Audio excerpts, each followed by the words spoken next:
Hello students.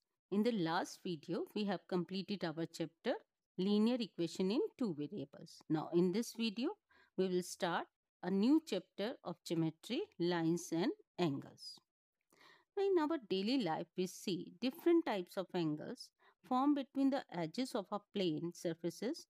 For making a similar kind of model using the plane surfaces, we need to have a thorough knowledge of angles. In science, we study the properties of light by drawing the ray diagrams. For example, to study the refraction property of a light when it enters from one medium to other medium, we see the properties of intersecting lines and parallel lines. Now let's revise some basic terms and definitions. Lines: a straight path extended in both direction with no endpoints. Now here arrow shows that you can extend them in both the direction. Line segment: a part of a line that includes 2 points and called endpoints and all the points between them. Now it has two endpoints, so you cannot extend in any direction.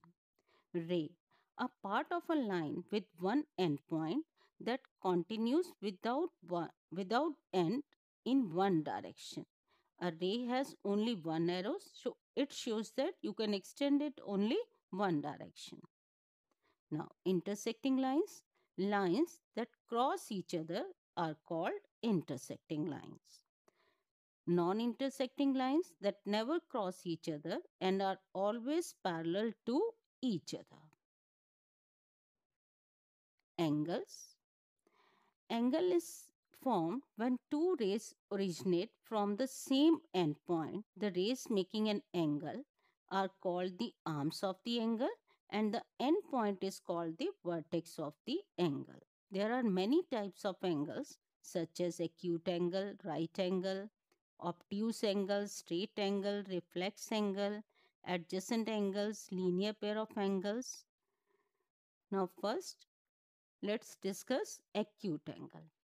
An acute angle whose measure is more than 0 degree but less than 90 degree is called an acute angle.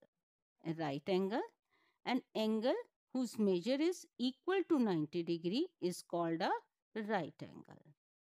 Obtuse angle: an angle whose measure is less than 180 degree but more than 90 degree is called an obtuse angle.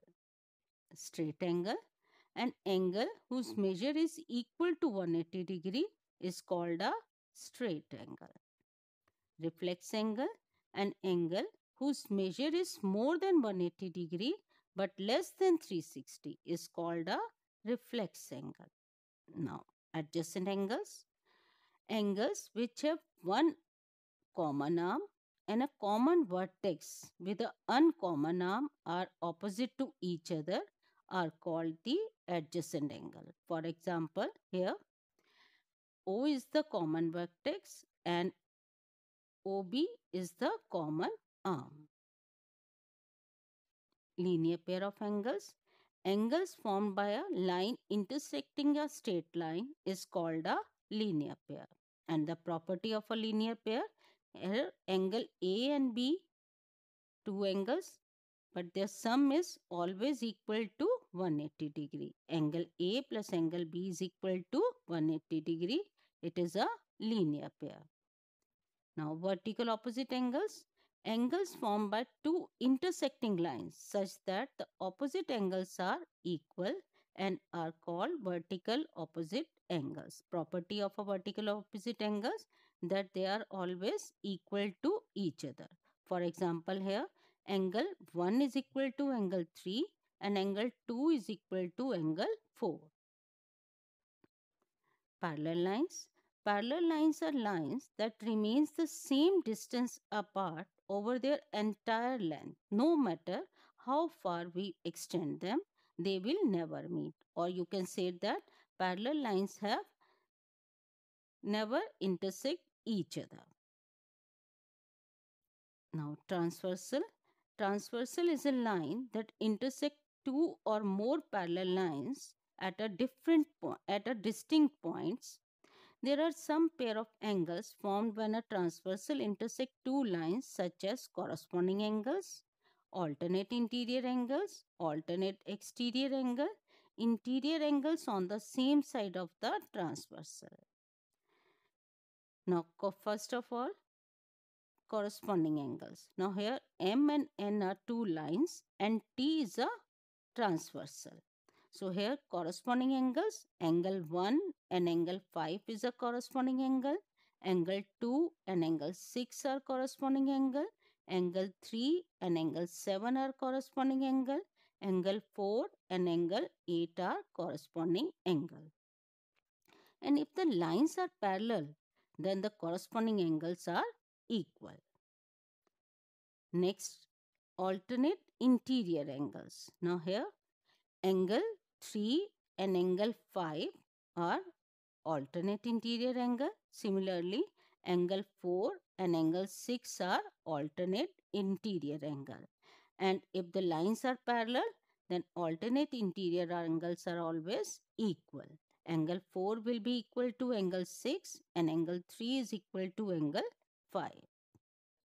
Alternate exterior angle. Now angle 1 is equal, angle 1 and angle 7 are exterior angle, angle 2 and angle 8 are exterior angle. And if the lines are parallel, then angle 1 is equal to angle 7 and angle 2 is equal to angle 8. Interior angles on the same side of the transversal. Now interior angles on the same side of the transversal here, angle alpha and angle beta. And if the lines L1 and L2 are parallel, then alpha plus beta is equal to 180 degree.